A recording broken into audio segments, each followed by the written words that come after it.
uste, estadu ereduak porrot egin duela, estadu eredua krisian dago, eta horren islada da ere alderdi sozialistaren barruan krisi hori ere nabaitu egiten dela.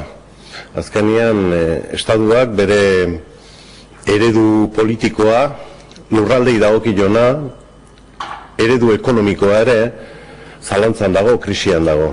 Eta guzti horrek izaten du eragina. Ze bestela ezin daiteke ulertu antzeko hankasartze bat. Hau ez da hankasartzea. Hau da ideologi baten ondorioz datorren proposamen bat. Eta alderdi sozialistak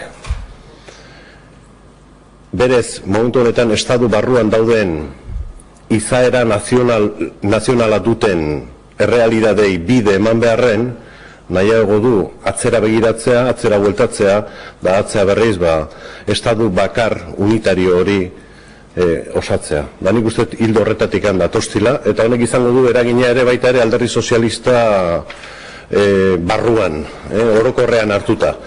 Eta naiz eta momentu honetan alderdi sozialistak hemendikan ere, eta baita ere Nafarroatikan konbenioaren eta kontzertuaren aldeko apustuak egiten dituzten, garbi dagoena da alderdi sozialistak momentu honetan jokuan daukan etorkizuna eta debateak idazkari nagusia berritu ahal izateko, horrek izango duela ere bere islada.